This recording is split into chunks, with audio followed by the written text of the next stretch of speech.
يا أيها الذين آمنوا كلوا من طيبات ما رزقناكم واشكروا لله إن كنتم إياه تعبدون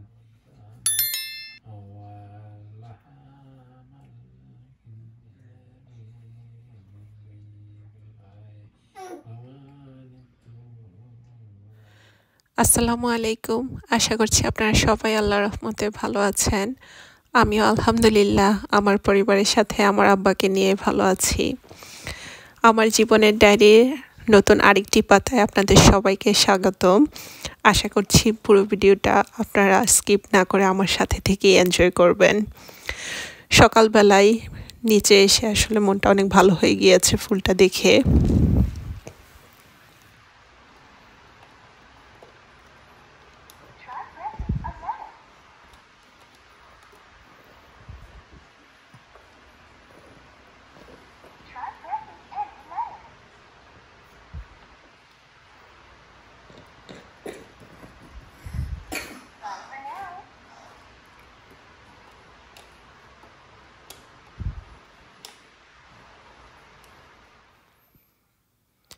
আমার আব্বাকে আমি খেলতে বসিয়ে দিয়ে চলে আসলাম আজকে সকালে নাস্তাটা রেডি করে নেওয়ার জন্য।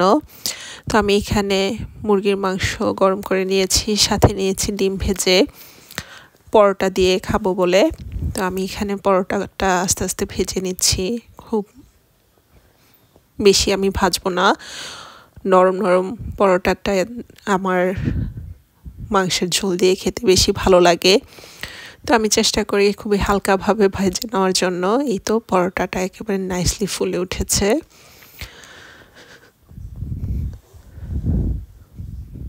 তো আমি সকালবেলা নাস্তাটা রেডি করে নিচ্ছি।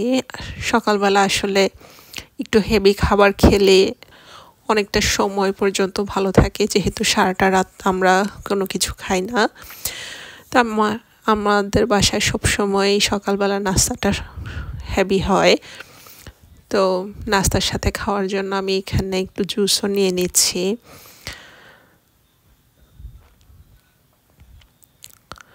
বাসায় জুস থাকলে দেখা যায় সকালবেলায় নাস্তার সাথে খাওয়া হয়, ভালো লাগে। তো এই তো আমার পরোটাটাও আস্তে আস্তে ভাজা হয়ে গিয়েছে দুইটা। তারপর বসে পড়লাম নাস্তাটা খেয়ে নেওয়ার জন্য। এই তো আজকের নাস্তা একটু হেভি নাস্তা। তো খেয়ে নিচ্ছি, আমি খাবারটা এনজয় করি, আপনারা দেখতে থাকেন।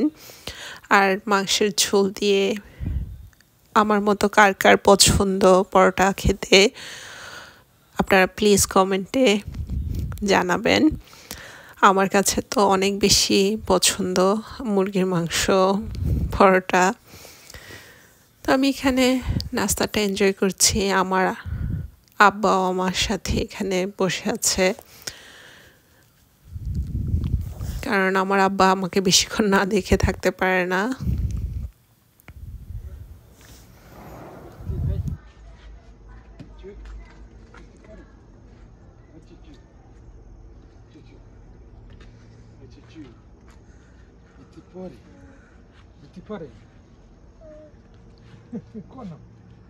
কোনো পরে বৃষ্টি দেয়,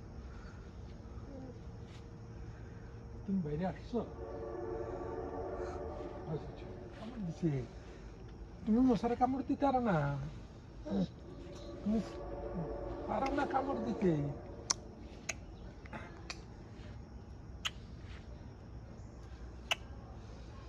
মশারে কামড় দিছ,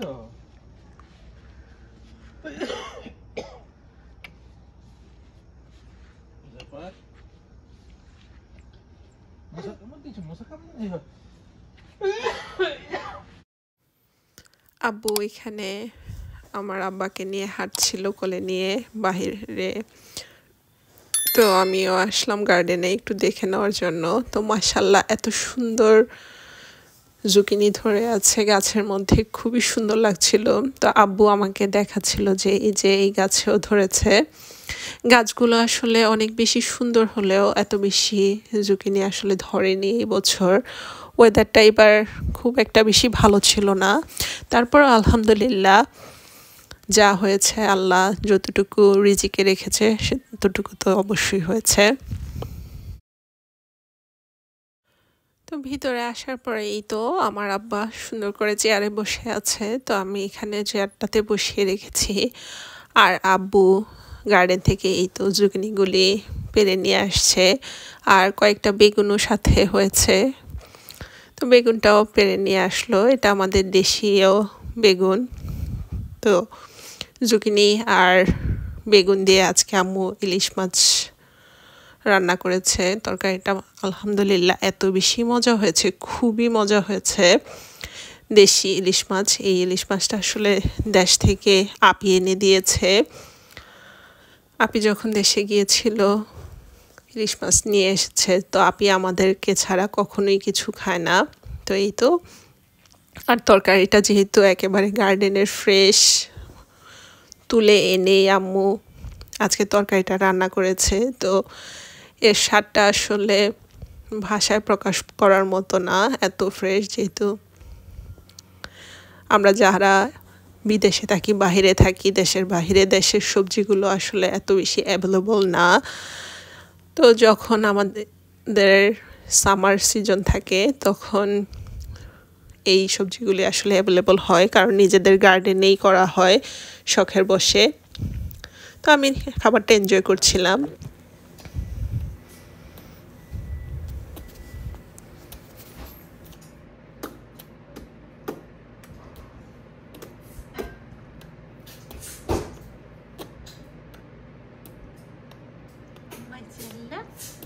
Maşallah, maşallah, maşallah, maşallah.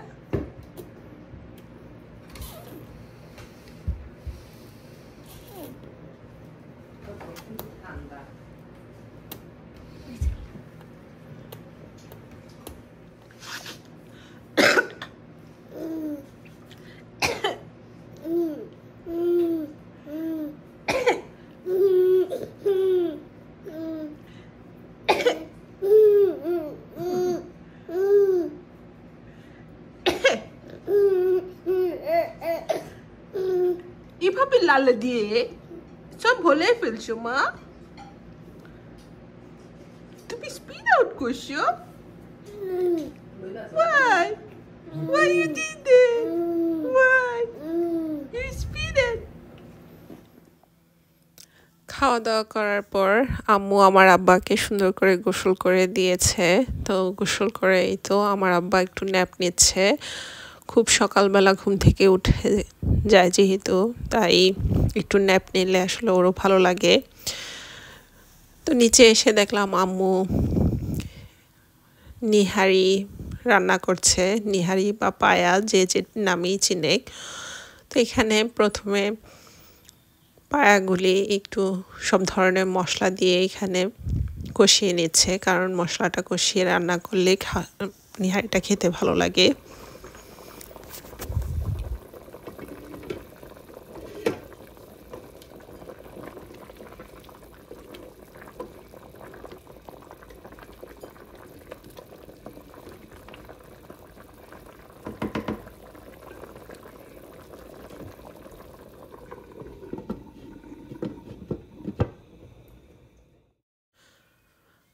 বিকালবেলা আমার আব্বা ঘুম থেকে ওঠার পরে আমি, আব্বু আর আমার আব্বা একটু শপিংয়ে বের হয়েছি।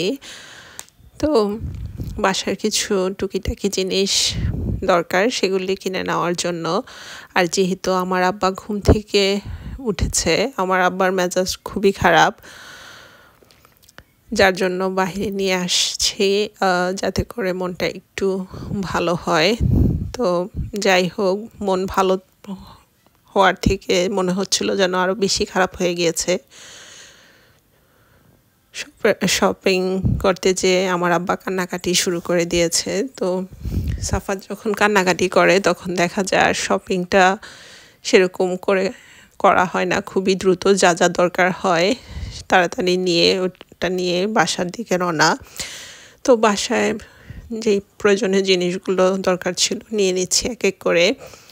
আর এই রাবার ব্যান্ডগুলো আসলে আমি জানি না কিভাবে জানি হারিয়ে যায়, মনে হয় যেমন ওদের দুইটা ছোট ছোট পা আছে, মানে একবার ইউজ করার পরে আর কেন জানি পাওয়া যায় না চুল বাঁধার জন্য।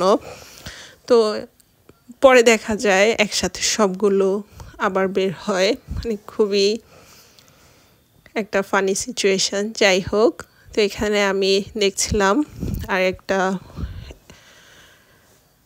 এখান থেকে রাবার ব্যান্ড নিয়ে নিলাম, আর দরকার ছিল বাবুর জন্য একটা চিরুনি নেওয়ার। জানি না কিভাবে বাবু আসলে চিরুনিগুলি হারিয়ে ফেলে অথবা ভেঙে ফেলে। তো যেহেতু ছেলে মানুষ, এখানে আমি খুঁজে দেখছিলাম ওর জন্য একটা চিরুনি নেওয়ার জন্য।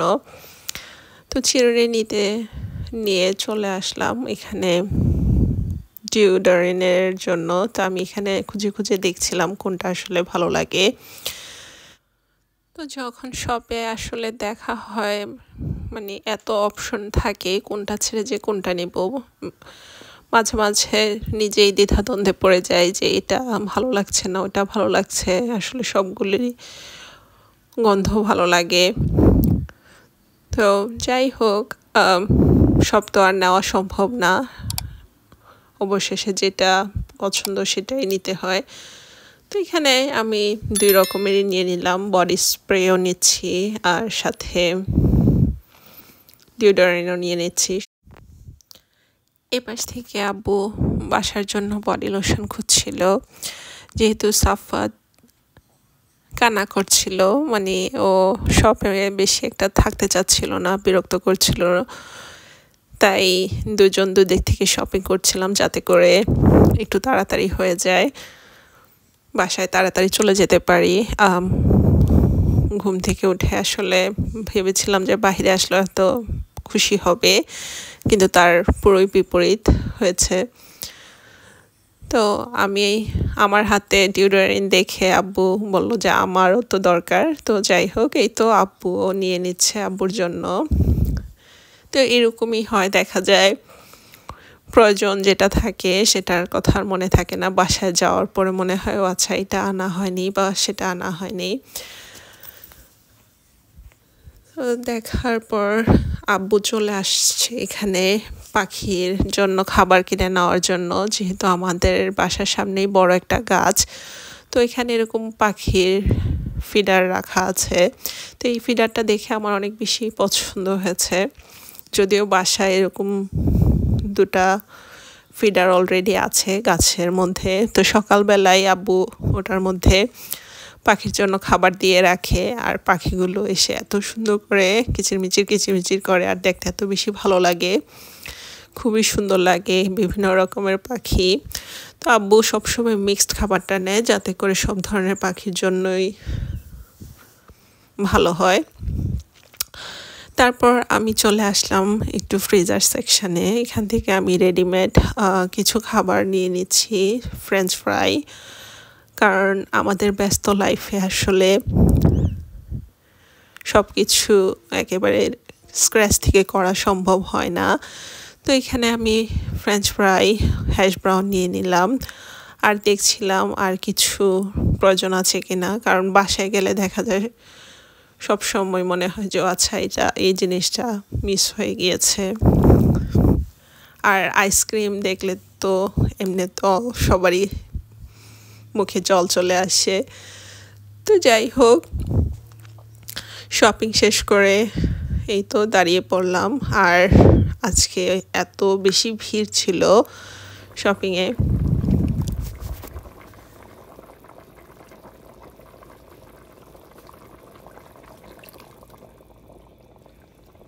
বাসায় এসে দেখলাম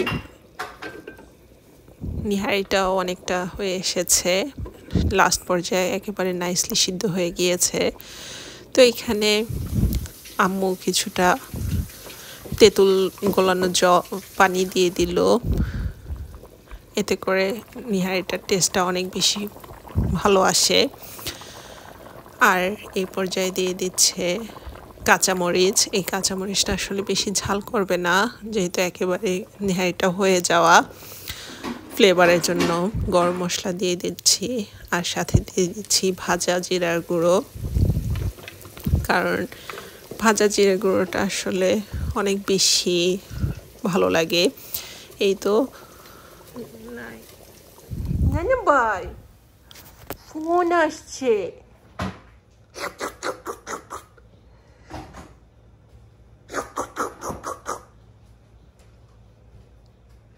হাসি নেই, হাসি নেই, হাসি নেই, হাসি নেই, হাসি নাই, হাসি। নানু কি বলি তোমাকে, হাসি। তো নিহারিটা অলমোস্ট হয়ে গিয়েছে, এখন ফাইনাল টাস্ক, সেটা হচ্ছে ফোড়ন দেওয়া। তো এখানে পেঁয়াজটা ভেজে নেওয়া হচ্ছে, আম্মু ভেজে নিচ্ছে।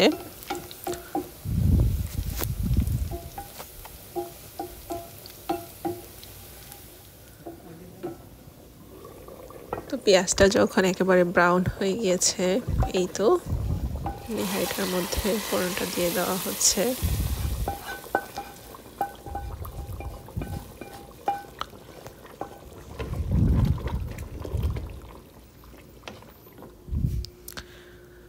এই ছিল আমাদের নিহারির ফাইনাল লুক।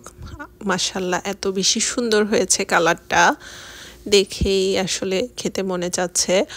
তো এটা ছিল আজকে আমাদের রাতের ডিনার। তো এরই মাঝে আমার আব্বু নামাজ আদায় করে চলে আসছে রাতের ডিনার করে নেওয়ার জন্য, আর সাথে আমার আব্বা তো আমার আব্বুর ঘাড়ের মধ্যেই বসে থাকে। তো এই তো সবাই বসে পড়লাম রাতের ডিনারটা করে নেওয়ার জন্য। আর এই যে মাশাআল্লাহ, এত সুন্দর সিদ্ধটা, এত সুন্দর হয়েছে, এত নরম, একদম সফট। আর এই যে ঝোলটা একেবারে ঘন, এটা কিন্তু আসলে কোনো কিছু দেওয়া হয়নি ঘন করার জন্য। এটা হাড়টা সিদ্ধ হতে হতে এই জিনিসটা এরকম ঘন হয়েছে। অনেকে হয়তো অনেক কিছু দেয় ঝোলটাকে ঘন করার জন্য, কিন্তু এখানে আমার আম্মু আসলে কিছুই ইউজ করে না, আমাদের কাছে এইভাবেই বেশি পছন্দ। তো এই তো আমি খাচ্ছিলাম নান রুটি দিয়ে, কারণ নিহারি থাকবে আর নান রুটি থাকবে না, তা তো হয় না। আমি কিছুটা লেবু চিপে নিয়ে নিচ্ছি, কারণ নিহারিটা আমার কাছে একটু টকটক হলে খেতে বেশি ভালো লাগে। জানি না আপনাদের কার কীরকম লাগে, কিন্তু আমার কাছে তো পায়া বা নিহারি যেটাই বলো খুবই পছন্দের একটা খাবার। ছোটবেলার কথা মনে পড়ে যাচ্ছিল যখন আমি খাচ্ছিলাম। আমার দাদা বাড়িতে আসলে নিহারি খায় না, কিন্তু এটা আমার নানার বাড়িতে অনেক পছন্দের একটা খাবার, সবাই খুবই পছন্দ করে। তো আমার নানুমণি সবসময় কোরবানির পরে বড় পাতিল দিয়ে আসলে রান্না করতো। তো ঈদের পর দিন যখন আমরা যেতাম, সবসময় সকালের নাস্তাটা থাকতো আমাদের নিহারি, কলিজা ভুনা, সাথে থাকতো রুটি। তো ওই দিনগুলো অনেক বেশি মিস করি নানুমণির থাকতে। তো আজকে এই পর্যন্তই। আল্লাহ আপনাদের সবাইকে ভালো রাখুন। আল্লাহ হাফেজ।